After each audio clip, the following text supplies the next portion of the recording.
Au programme, désolé de ces incidents techniques, au programme de notre petit déjeuner, 4 grandes questions.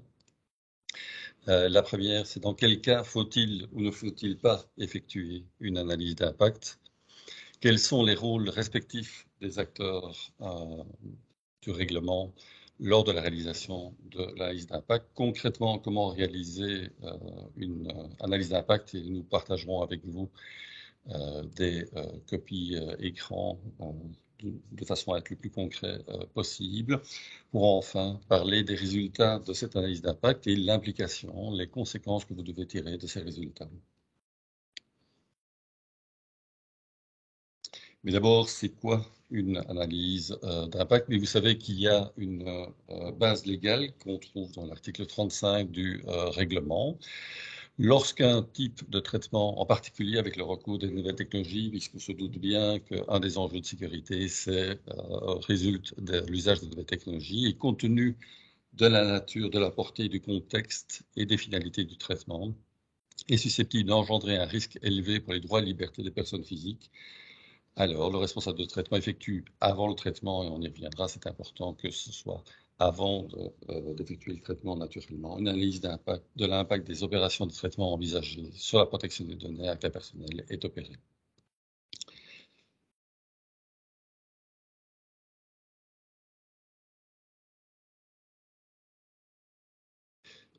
Donc on voit bien le processus, c'est commencer par décrire les traitements qui sont analysés, évaluer la nécessité et la proportionnalité de ces traitements pour ensuite gérer les risques pour les droits et libertés des personnes physiques liés au traitement de leur traitement. Évaluant, on va évaluer ces risques, déterminer les mesures de sécurité pour y faire face. Ça permet d'identifier les risques, par exemple un accès illégitime aux données, la modification indésirable des données, la disparition des données, et ainsi minimiser les risques à un stade précoce avant la mise en production d'un produit ou un service. On est évidemment dans le cadre du règlement général sur la protection des données, donc c'est le droit à la vie privée et à la protection des données qui est en jeu, mais aussi les autres droits fondamentaux, la libre circulation, la liberté de conscience et la liberté de religion, qui est également évaluée à ce stade. Et c'est pour un ou plusieurs traitements de données, mais pas obligatoire pour chaque opération de traitement. On va évidemment pas faire d'analyse d'impact de l'ensemble des traitements de l'entreprise, ou en tout cas du responsable de traitement, mais uniquement pour les traitements qui présentent un risque élevé pour les droits et libertés. Une seule et même analyse peut porter néanmoins sur un ensemble d'opérations de traitement similaires qui présentent des risques élevés comparables. Alors, je vous l'ai dit, il faut l'effectuer le plus tôt possible parce que cela se combine avec d'autres principes du règlement que vous connaissez, privacy by design, privacy by default. Il est évident que il faut tirer des leçons de cette analyse d'impact et dès le début concevoir le logiciel, enfin par exemple le logiciel, le traitement en fonction de ce qu'on découvre dans le cadre de l'analyse d'impact. Et on débute, même si toutes les opérations de traitement ne sont pas encore connues, on est quelque part dans un processus itératif qu'on utilise en matière de développement informatique, où on remet un peu l'ouvrage sur le métier en cours, parce que les projets peuvent avoir une vie. Cela participe également à un autre grand principe que vous connaissez, qui est celui de l'obligation d'accountability. Il y a eu un inversement de la charge de la preuve avec le règlement général. C'est au responsable de traitement de prouver qu'il a bien respecté les obligations du règlement et plus à l'autorité à le prouver. Eh bien, évidemment, une analyse d'impact va mettre en capacité le responsable de traitement de démontrer qu'il a pris les mesures appropriées pour s'assurer la conformité du règlement. Que se passe-t-il si on ne réalise pas cette analyse d'impact, ou si on la réalise de manière incorrecte, ou si on ne consulte pas l'autorité de la protection des données parce qu'on aboutirait à ce que l'analyse d'impact à son terme dise qu'il y reste un risque, alors les sanctions sont possibles. Évidemment, il y a ces sanctions administratives, mais nous mettons plus en avant au sein du cabinet l'atteinte à la réputation, qui me paraît être finalement la chose la plus importante, même si les sanctions administratives sont évidemment, ont un grand impact. N'oublions pas non plus que de nos jours, avec les partenaires, c'est un argument commercial de pouvoir se prévaloir d'une conformité au règlement. Alors, dans quel cas faut-il ou ne faut-il pas effectuer une analyse d'impact? Temporellement, vous savez que pour les nouveaux traitements, il faut faire une analyse d'impact dans les hypothèses visées depuis le 25 mai 2018. Mais pour vos anciens traitements de données qui ont bénéficié en quelque sorte d'une période de grâce du règlement, s'il y a une modification de technologie, de méthode de collecte, d'ampleur de données collectées, il faut se poser la question de s'il faut ou non réaliser une analyse d'impact.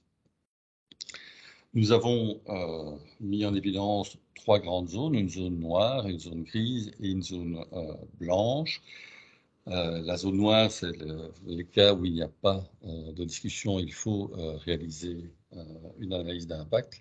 La zone blanche sont les cas qui ont été décidés par les 9 hypothèses, décidées par l'autorité de la protection des données comme étant, on peut se dispenser de l'analyse d'impact. Et puis, il y a cette zone grise qui a été créée par les lignes directrices du groupe de l'article 29 devenu Comité européen de protection des données, avec 9 critères qui pourraient vous amener à devoir réaliser une analyse d'impact.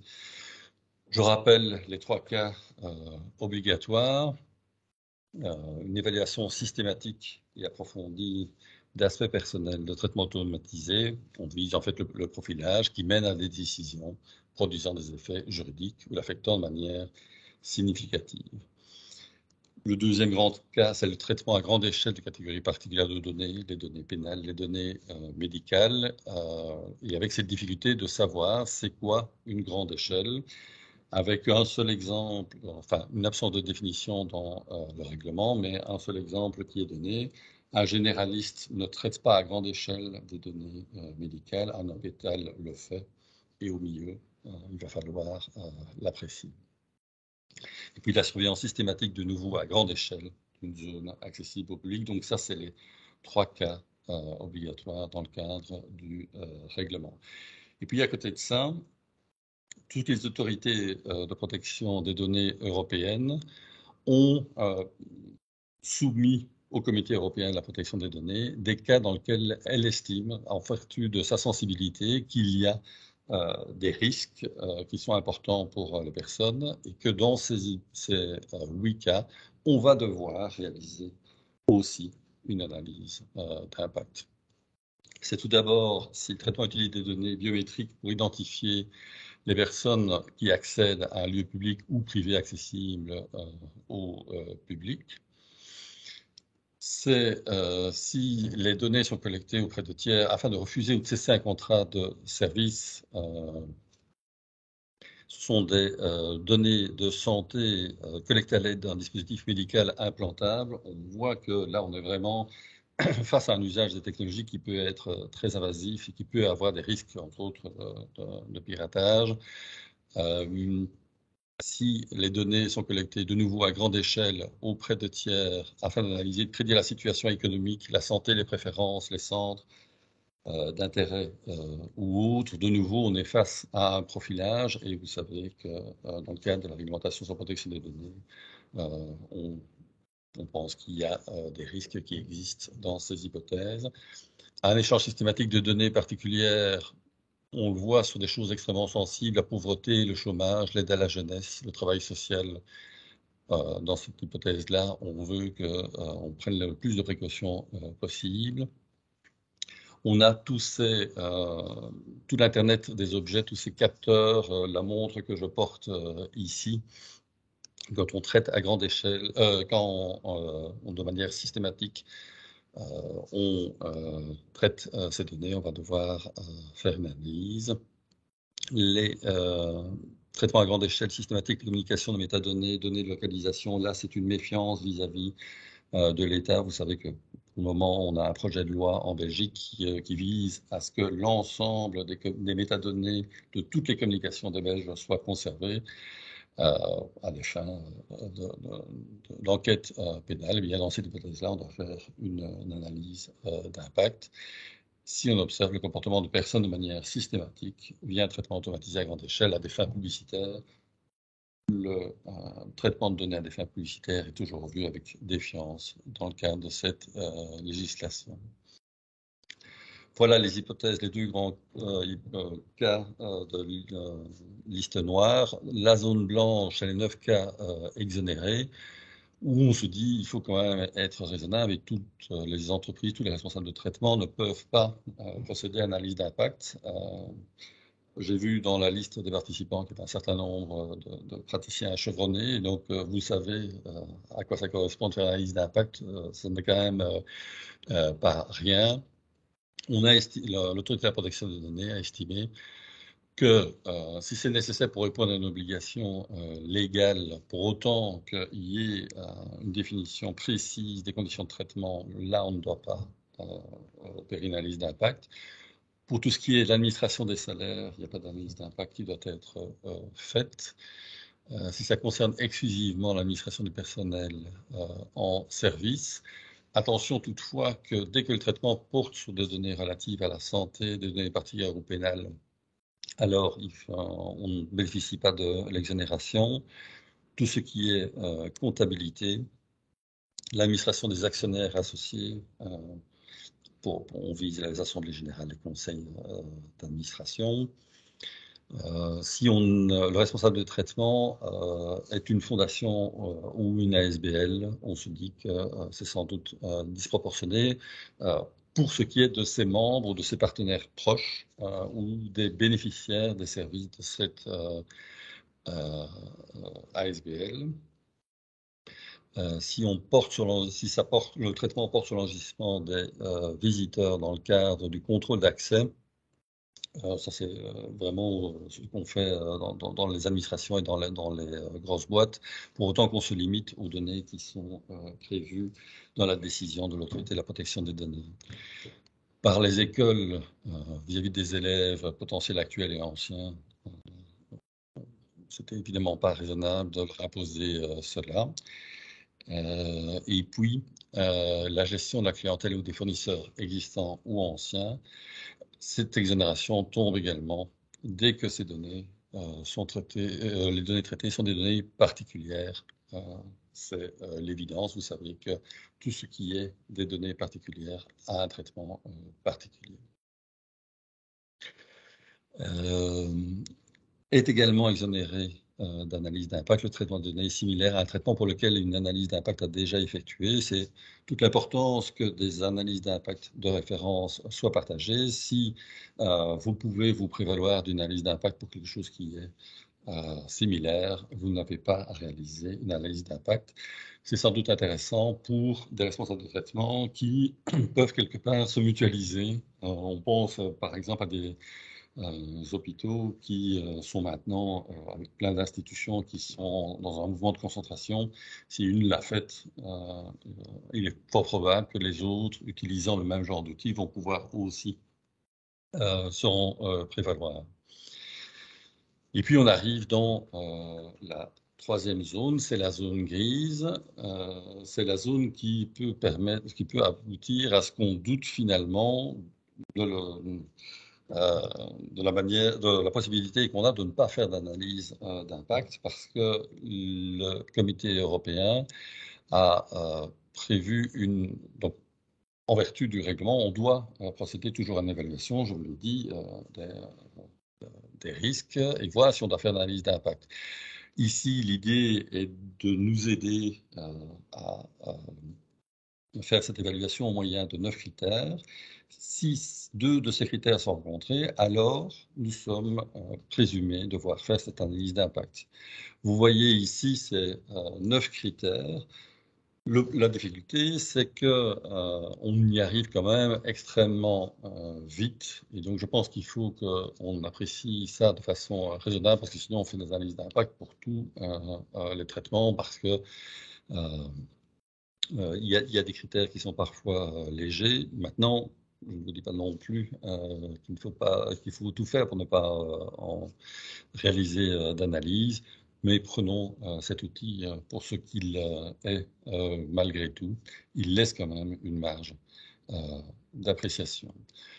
Vous verrez, parce que c'est peu lisible dans une présentation comme ça, quand vous recevrez les DIA, le résumé par un arbre de décision que vous trouverez ici. Je vais céder la parole maintenant à Éléonore, qui va assurer la présentation des 3 parties suivantes.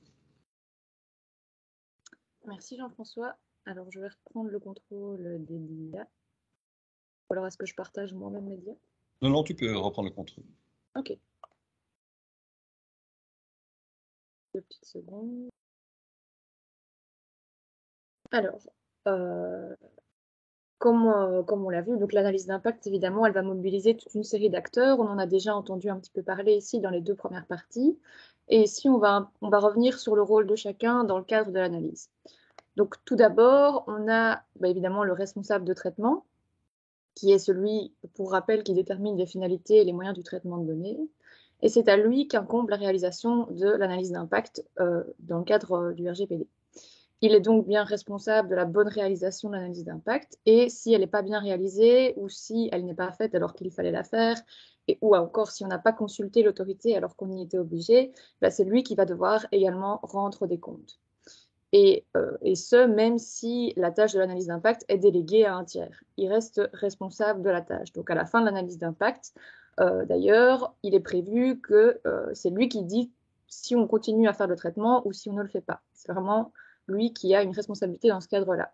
Alors, il sera souvent à l'initiative de l'analyse d'impact, il va souvent demander qu'on la fasse, mais il se peut aussi, je pense à peut-être certains d'entre vous qui seraient fournisseurs de logiciels, fournisseurs de solutions informatiques, etc.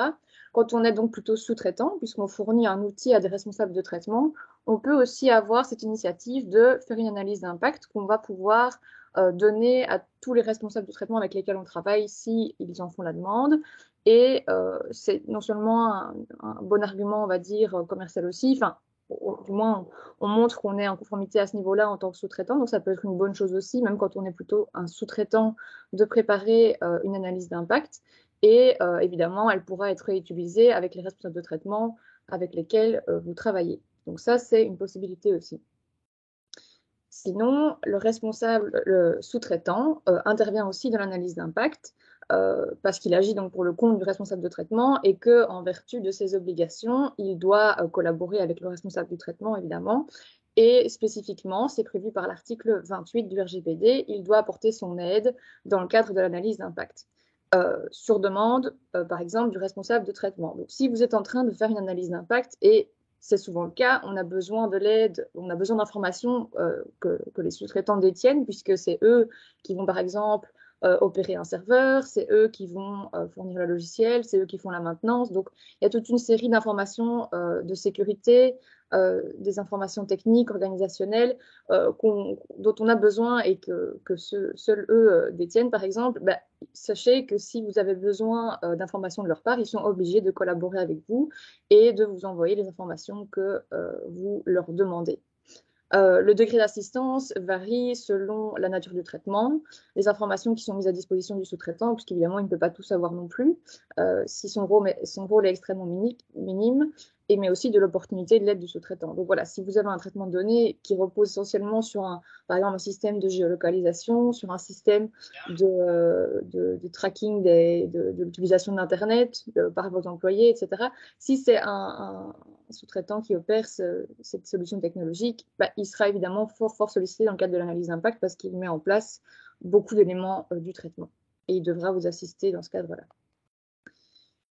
Troisième intervenant dans le cadre de l'analyse d'impact, donc s'il y a évidemment un délégué à la protection des données, puisqu'on le sait, ce n'est pas obligatoire d'en désigner un, il y a des hypothèses bien précises, mais en tout cas, s'il y en a un, il doit être consulté dans le cadre de l'analyse d'impact. Notamment sur la question de est-ce qu'il faut ou pas procéder à l'analyse d'impact, quelle méthodologie est-ce que l'on va suivre, est-ce qu'on fait l'analyse en interne ou est-ce qu'on la sous-traite à un cabinet d'avocats, un cabinet de consultance, etc. Quelles sont les mesures qu'on pourrait envisager suite à l'analyse, parce que parfois on va dire que le traitement peut être maintenu, mais il faut mettre en place des mesures correctives pour continuer à traiter les données. Est-ce que l'analyse d'impact est correctement réalisée? Est-ce que c'est toujours opportun de continuer le traitement à la suite de l'analyse, vu les conclusions, etc. Donc, le rôle du DPO n'est pas négligeable non plus. Il faut donc le consulter lorsqu'on en a un dans le cadre de l'analyse d'impact. Ensuite, on a les personnes concernées par le traitement de données. Il faut parfois leur demander leur avis dans le cadre de l'analyse d'impact. Ce n'est pas un choix qui est totalement libre. On considère qu'il faut leur demander leur avis si s'il existe des motifs suffisamment importants de procéder à cette consultation, notamment compte tenu de la nature du traitement, du contexte, de la portée, des finalités, de l'impact potentiel. Mais en particulier, on va souvent recourir à l'avis des personnes concernées lorsque vraiment elles disposent d'informations essentielles dans le cadre du traitement ou lorsque il serait pertinent ces personnes pourraient formuler des remarques pertinentes ou importantes par rapport au traitement qui fait l'objet de l'analyse d'impact. Bon, évidemment, on n'est pas toujours on peut être réticent à demander cet avis des personnes concernées et c'est vrai que parfois c'est disproportionné, voire irréalisable de leur demander. Et dans certains cas, ça pourrait aussi même compromettre d'autres objectifs comme la confidentialité, le secret d'affaires, etc. Alors, on peut limiter la consultation des personnes concernées à certaines catégories de personnes. Donc, si vous avez une analyse d'impact qui concerne un traitement de données de vos employés et qu'en fait, on imaginerait un système de contrôle de la qualité des prestations, par exemple, et qu'il y a certains employés pour lesquels le contrôle est plus intrusif parce que on considère que leur mission fait plus partie de leur mission importante, etc.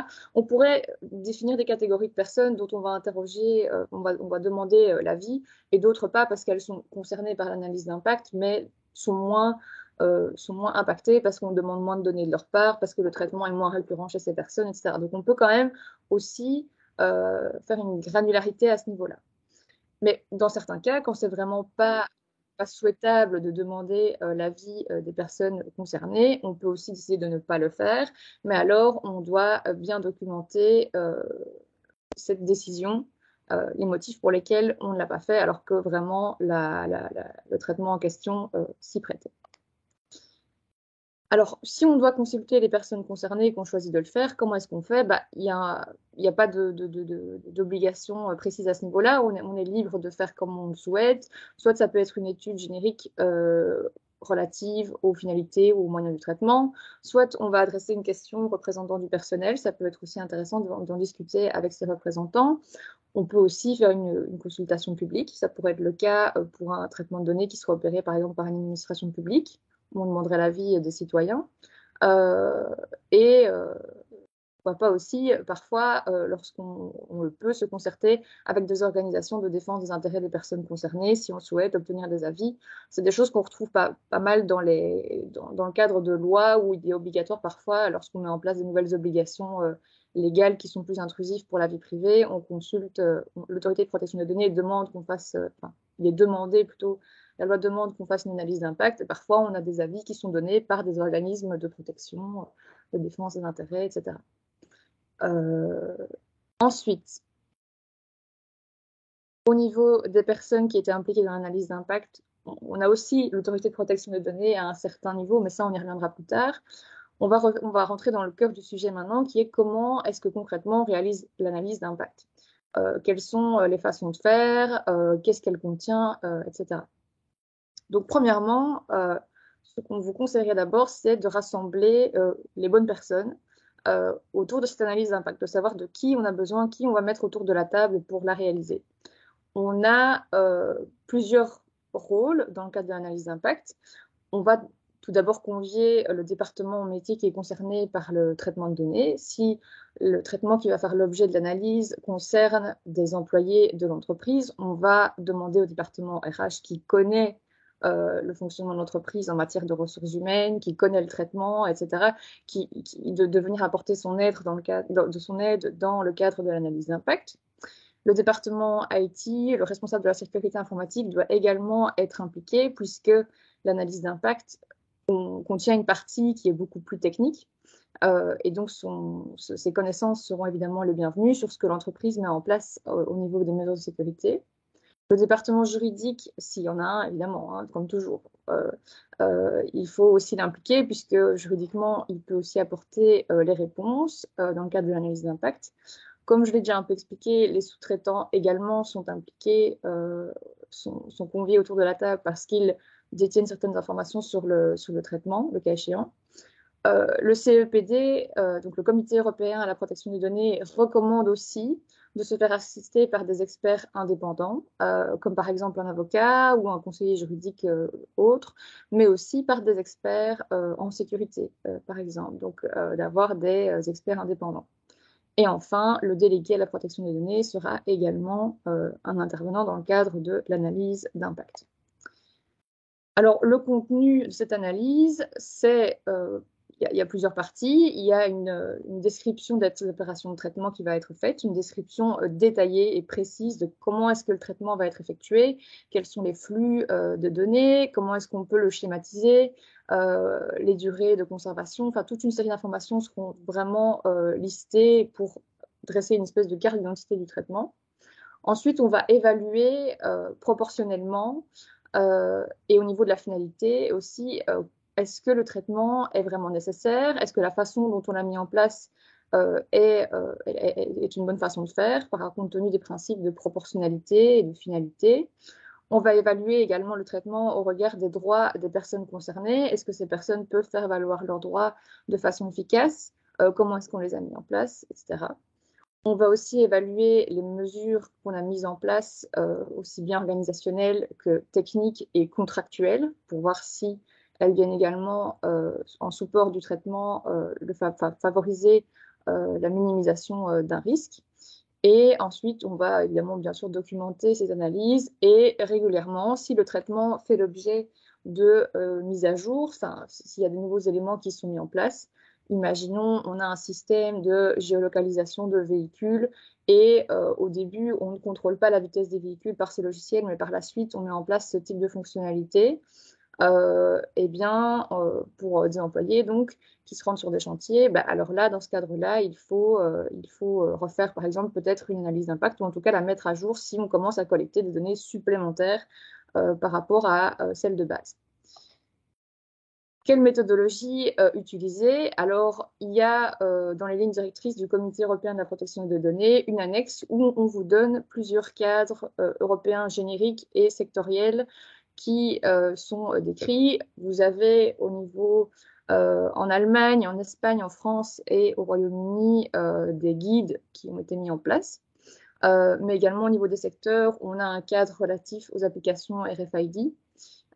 Et aussi au niveau des réseaux intelligents, des systèmes intelligents de mesure. Donc, on vous a mis ici les liens dans le slide. Nous, on connaît surtout évidemment celui de la CNIL, puisque c'est l'autorité la plus proche de nous. Et c'est sur cette base-là qu'on va vous montrer un petit peu comment remplir l'analyse d'impact. Donc, vous retrouverez le lien et la façon de télécharger ce logiciel qui peut vous aider en fait à lister pour bien ne pas louper ce qu'il faut mettre dans l'analyse d'impact. Ce qui est bien, c'est que la CNIL a vraiment repris dans le RGPD tous les éléments, tous les articles qui parlent de l'analyse d'impact et ce qui en est attendu.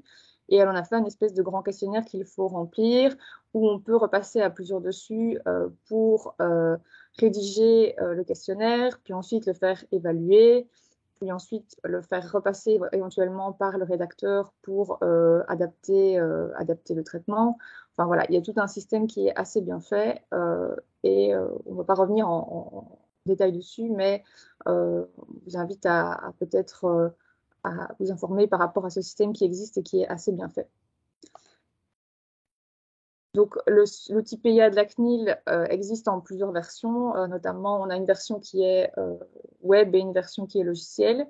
La version logicielle, on l'installe sur son poste de travail. Et donc voilà, c'est un peu sur... On va prendre cet exemple-là lorsqu'on va vous montrer, tiens, qu'est-ce qu'on met dans l'analyse d'impact et concrètement, qu'est-ce que ça représente si on prend ce type de logiciel, par exemple. Évidemment, ce n'est pas une obligation et il faut faire attention. On a beau prendre une des méthodologies qui est recommandée, l'important, c'est le contenu d'analyse, c'est de bien faire ce qui est recommandé, ce qui est demandé dans l'analyse et de ne pas y aller de façon rapide, transversale et sans vraiment creuser le traitement. Il faut faire attention de répondre de façon la plus complète possible. Au final, c'est ce qui est le plus important, c'est de bien répondre également. Qu'est-ce qu'il faut indiquer dans l'analyse d'impact? On va tout d'abord devoir décrire les opérations de traitement avec aussi bien la nature, la portée, le contexte et la finalité que les données traitées, les destinataires, les durées de conservation, une description fonctionnelle également du traitement, les supports sur lesquels les données reposent et éventuellement, si on met en place des codes de conduite, des référentiels, les indiquer. Donc, dans cette partie-ci, on va déjà être assez détaillé. Si un traitement de données concerne aussi bien des employés que des clients, il faudra bien faire attention de bien reprendre toutes les catégories de personnes qui sont concernées aussi. On va décrire toutes les données qui sont traitées, dire sur quel support elles reposent, vers quel support elles sont susceptibles d'être renvoyées. Enfin voilà, il faut faire une espèce de description très complète du traitement. Quand on prend, par exemple, le logiciel de la CNIL, on a en fait un... Donc ça, c'est évidemment un cas qui n'est pas un cas de l'un de nos clients, évidemment, c'est un cas fictif que la CNIL propose sur son application. On a plusieurs parties dans ce petit questionnaire. Vous avez la partie contexte, principes fondamentaux, risques, validation. Dans la partie contexte, vous voyez, vous avez des champs avec des questions où on décrit le traitement. Par exemple, ici, le traitement porte sur un moniteur de sommeil qui est un produit par la société Dreamland et qui est également le responsable de traitement résultant de l'utilisation de ce moniteur de sommeil, etc. Donc, on décrit le traitement. On décrit ensuite les responsabilités. On décrit les référentiels applicables. Et ce qui est bien avec ce logiciel, c'est qu'on vous lise vraiment toute la liste, toutes les choses qu'il ne faut pas oublier de compléter. Et c'est assez facile d'utilisation. Et vous avez un petit lexique à droite pour vous rappeler qu'est-ce qu'on entend par traitement, qu'est-ce qu'on entend par responsable du traitement, qu'est-ce qu'on entend par sous-traitant, etc. Donc, premier point, c'est bien décrire le contexte du traitement. Une fois qu'on a décrit le contexte du traitement, on va procéder à une première évaluation qui est un peu plus une évaluation, on va dire, juridique, puisqu'on va évaluer le traitement par rapport aux principes fondamentaux du RGPD. Ces principes fondamentaux, je pense que si vous êtes dans cette réunion, vous les connaissez. C'est les principes de finalité du traitement, les principes de licéité du traitement. Donc, qu'est-ce qu'on poursuit comme finalité? Est-ce que, justement, le traitement tel qu'on l'envisage pour le moment, comme on est censé faire la IPD avant de lancer le traitement, qu'est-ce qu'on envisage comme finalité? Est-ce qu'on n'est pas dans des finalités qui sont excessives? C'est à ce moment-ci qu'on va pouvoir le vérifier. Est-ce qu'il y a une base juridique pour ce traitement? Est-ce que c'est la bonne base juridique pour fonder le traitement?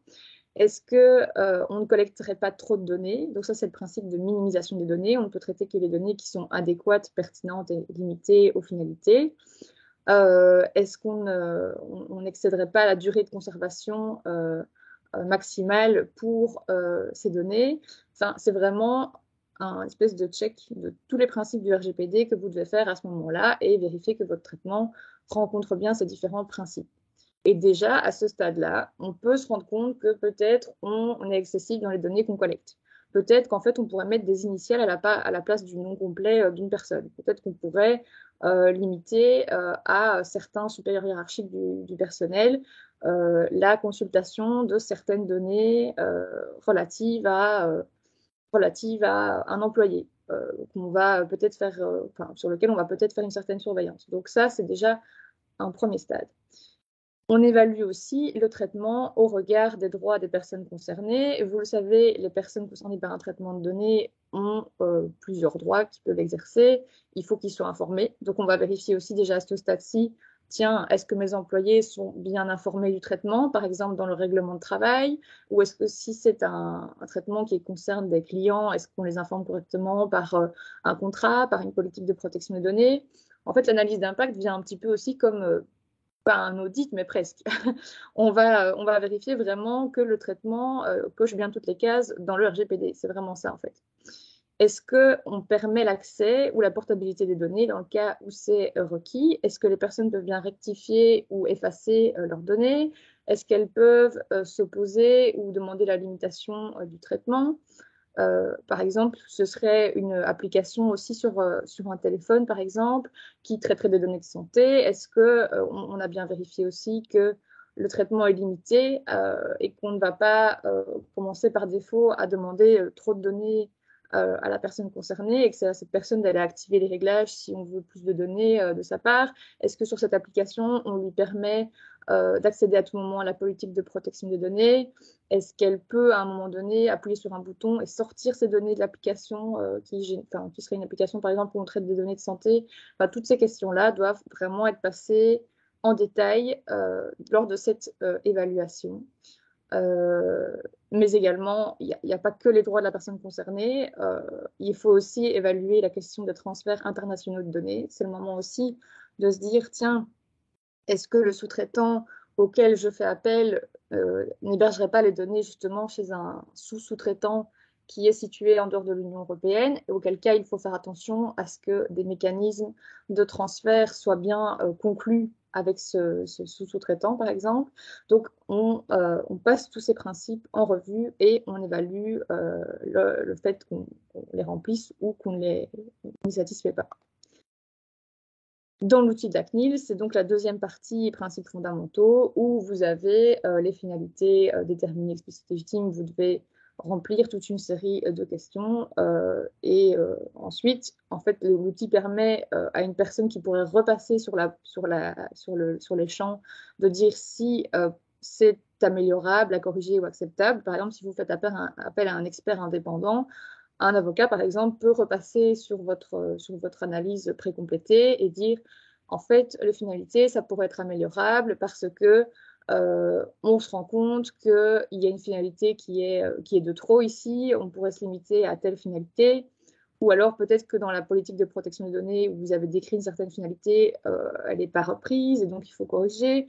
Donc c'est un petit peu venir un peu vous corriger là où il y a des choses qui sont améliorables. Ou parfois, ce sera même carrément à corriger quand c'est pas correct ou quand on est en manquement parce que, par exemple, on a justement, on n'a pas fait d'information dans le règlement de travail alors qu'il fallait, on n'a pas fait de politique. Enfin, ça, ce sera encore autre chose. Il faudra corriger. Donc là, mettre en place des nouveaux documents, par exemple. Donc ça, c'est comme ça qu'on peut fonctionner dans le cadre de l'analyse d'impact. C'est remplir, par exemple, ce questionnaire de la CNIL, puis demander à un expert de repasser dessus. Ensuite, la troisième partie, c'est une évaluation plutôt des risques, on va dire, concrètes. Donc le risque, c'est quoi? C'est un scénario qui décrit un événement redouté et ses effets estimés en termes de gravité et de probabilité. Donc, au niveau des risques, les trois grands risques qu'on va identifier, c'est un accès illégitime aux données, premier risque. Deuxième risque, la modification des données. Et le troisième risque, c'est la disparition des données. Donc, c'est les trois grands cas où on pourrait avoir une violation de données qu'on doit envisager. On doit se dire, tiens, en l'état actuel, est-ce que j'ai mis assez de mesures pour ne pas que des personnes non autorisées accèdent aux données ou viennent les modifier, etc. Et ensuite, on doit évaluer, comme Jean-François vous l'avait dit, dans le cadre de l'analyse d'impact, on n'évalue pas uniquement au regard de la vie privée. Il n'y a pas que ce type de droits et de libertés qui pourraient être concernés par le traitement, mais on pourrait aussi analyser les risques au regard des autres droits fondamentaux des personnes, comme la liberté de parole, la liberté de pensée, de circulation. Quand on met en place un système de géolocalisation, par exemple, on va aussi prendre en compte le droit à la liberté de circulation et se dire qu'on ne va pas contrôler pendant des périodes lors de la durée du travail, par exemple, des véhicules qui sont prêtés aux employés pour qu'ils puissent continuer à circuler librement et pas se sentir bloqués parce qu'ils sont tout le temps surveillés par le GPS. C'est vraiment tous ces droits qu'il faut prendre en compte quand on fait une analyse d'impact. Alors, Au niveau des risques, on va évaluer l'origine des risques. Donc, quelles sont les sources de risque? Est-ce que ça peut être un employé qui n'est pas une personne qui accéderait par exemple au local d'un bâtiment et pourrait, sur base d'un ordinateur qui ne serait pas verrouillé, prendre connaissance de certaines données. Ça, ce seraient des impacts qu'on doit analyser. Quelle est la nature aussi du risque? Quelle est la particularité? Quelle est la gravité du risque? On va prendre en compte donc les impacts possible. Est-ce que on pourrait avoir simplement, on va dire, un sentiment d'atteinte à la vie privée dans le cadre du risque? Est-ce que ça pourrait être du spam ou est-ce que ça pourrait être bien plus grave que ça, comme une perte d'emploi ou même un dommage à l'intégrité physique? Enfin, il y a plus une série d'impacts qu'on doit évaluer plus ou moins graves. On doit prendre en compte les menaces qui pourraient conduire à un risque. La menace, elle peut être humaine, elle peut être non humaine. On doit aussi bien évaluer le risque par rapport à une menace qui serait des intempéries, un incendie, toute une série d'événements qu'on ne peut pas contrôler.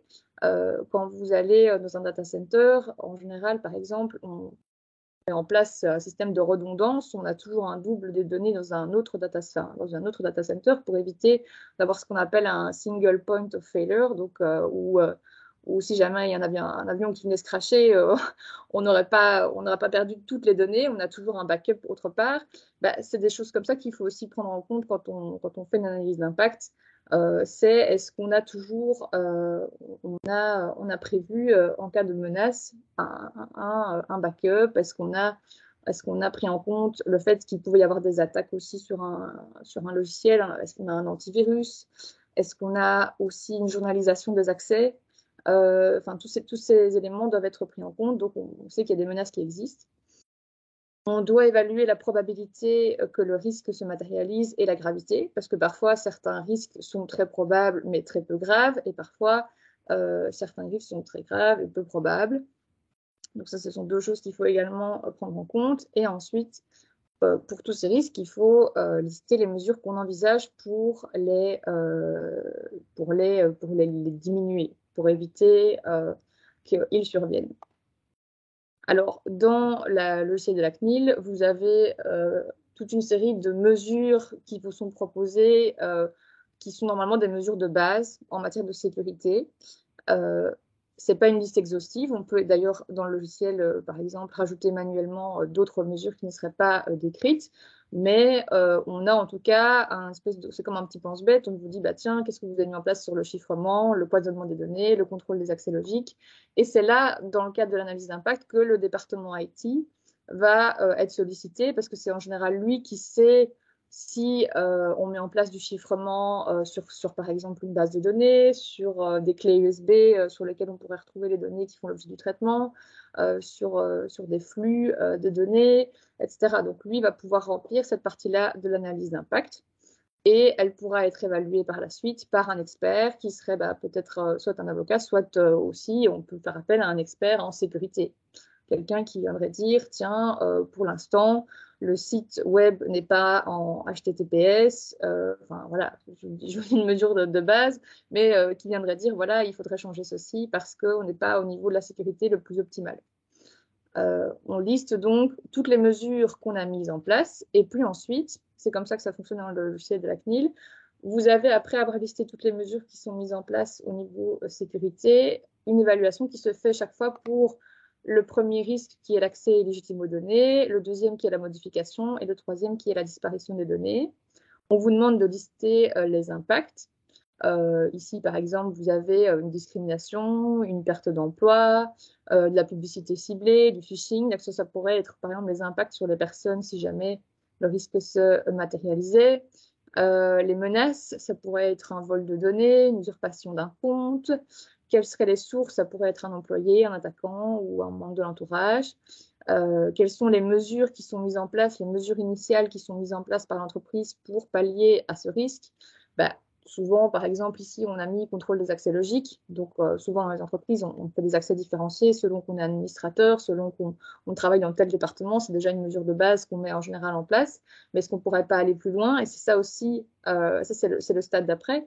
C'est est-ce qu'on pourrait mettre en place des mesures correctives pour encore diminuer le niveau de risque par rapport à ce qui est déjà existant? Ça, ce sont des mesures qu'on va décider selon que la gravité et la vraisemblance sont assez élevées. On va dire, comme le risque est quand même grave et qu'il est fort probable qu'il survienne, on vous conseille d'en plus mettre ces autres mesures en place, etc. Alors, pour évaluer la gravité du risque et la vraisemblance, dans le cadre, par exemple, de son outil qu'elle a donné, la CNIL donne aussi accès à une base de connaissances où on retrouve une typologie des données, des supports, des sources de risques, où elle vous donne plein d'idées, entre guillemets, de risques qui pourraient survenir et des pistes pour évaluer, pour estimer la gravité et la vraisemblance, mais également des pistes pour lister les menaces qui peuvent mener à un accès légitime à des données, à une modification ou à une disparition. C'est assez bien fait. Évidemment, il ne faut pas prendre ça non plus. Pour moi, il faut parfois aller plus loin. Il ne faut pas se dire que tout ce qui est listé par ce document est exhaustif. Parfois, il y a des menaces, évidemment, qui sont très propres à un traitement de données et auxquelles il faudra réfléchir. Parfois, c'est parce que justement, il y a eu un problème avec un traitement de données similaire qu'on va faire l'analyse d'impact. Donc, on aura ces idées sur les menaces éventuelles qui pourraient survenir. Mais voilà, il faut être un peu imaginatif et se dire, tiens, est-ce qu'il y aurait un risque à ce niveau-là? Est-ce qu'un jour, il pourrait se passer cet événement et on aurait une perte de données, une perte de confidentialité, une modification? Quelles seraient les conséquences? Ça demande d'être un petit peu... il faut s'imaginer, quoi. Mais ce document vous donne déjà un petit peu des aides. Et par exemple, si on veut avoir aussi, ça procure aussi une certaine aide pour estimer, par exemple, la gravité du risque. La CNIL vous donne des critères d'analyse. Il y a 4 niveaux qu'elle donne, par exemple, pour la gravité d'un risque: négligeable, limité, importante, maximale. Donc, quand ce serait négligeable, c'est quand une personne concernée, si le risque se matérialise, va simplement connaître des petits désagréments, tandis que ce sera maximal lorsque la personne va connaître des conséquences significatives, voire irrémédiables, qu'elle pourrait ne pas surmonter, par exemple. Et donc ça, la CNIL vous donne des exemples aussi pour la vraisemblance du risque. Elle vous donne aussi des exemples de menaces, des exemples de sources de risques, etc. Et comme en plus, sur le site, elle donne aussi un exemple d'analyse d'impact réalisée. Vous pouvez aussi voir comment, dans une analyse d'impact qu'elle a faite pour un logiciel qui capte des données de sommeil, comment est-ce qu'elle a évalué ces différents éléments. On ne va pas revenir plus en détail parce que voilà, on ne va pas regarder tous les critères qu'elle propose, la façon dont elle le fait, mais sachez que voilà, dans ce document-là, vous avez déjà pas mal de bases. Si vous travaillez, il y a plusieurs autres référentiels en matière de sécurité, hein. Il n'y a pas un qui est moins bon que l'autre, donc si vous en connaissez d'autres, n'hésitez pas aussi à vous baser sur ceux-là. Alors ensuite, quand on a fait l'analyse d'impact, on va obtenir un résultat. Soit on dit que le traitement peut être maintenu, mais à condition de mettre en place des mesures correctives pour le perpétuer. Soit on va dire que le traitement est à ce point risqué qu'on doit le stopper immédiatement.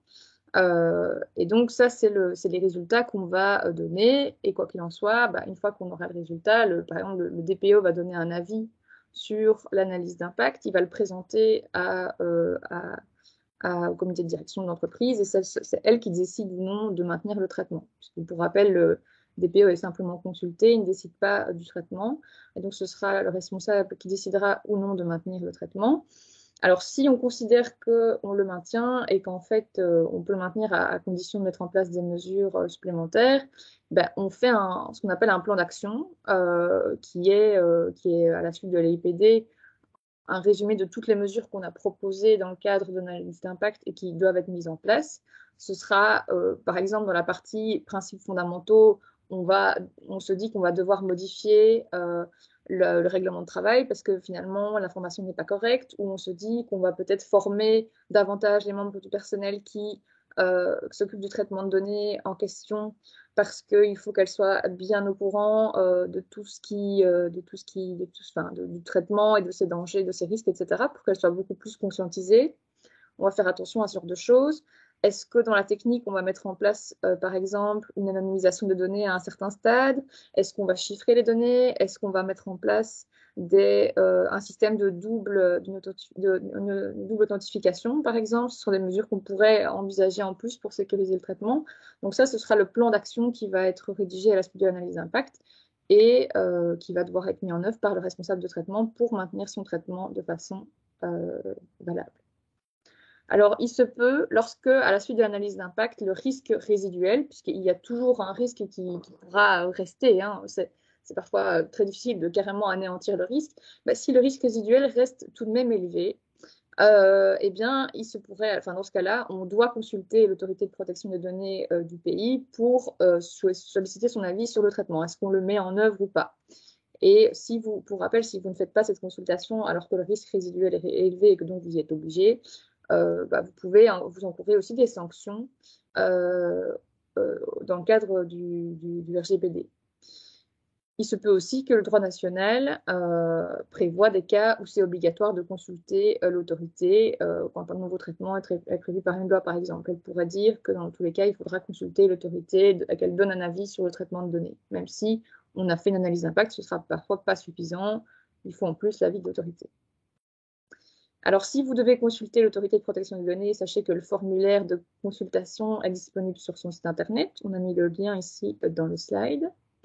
Est-ce qu'on doit publier l'analyse d'impact après l'avoir faite? Donc, il n'y a pas d'obligation légale.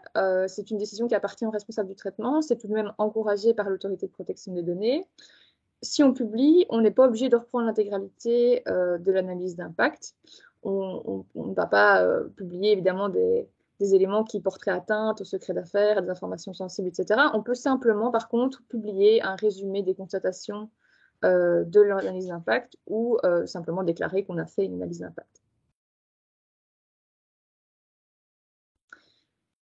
En résumé, l'analyse d'impact, même si vous en avez déjà fait, si vous connaissez un peu, ça paraît un travail assez titanesque parce que souvent, quand on commence ce genre d'analyse, on trouve toujours des points à examiner, on trouve toujours des liens avec d'autres traitements et ça va parfois déterrer des choses qu'on évitait jusqu'ici.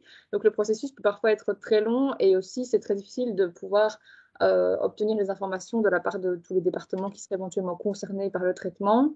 Mais sachez que voilà, c'est une façon aussi de remplir votre obligation d'accountability en vertu du RGPD, donc démontrer que vous avez pris les mesures appropriées pour vous conformer au règlement.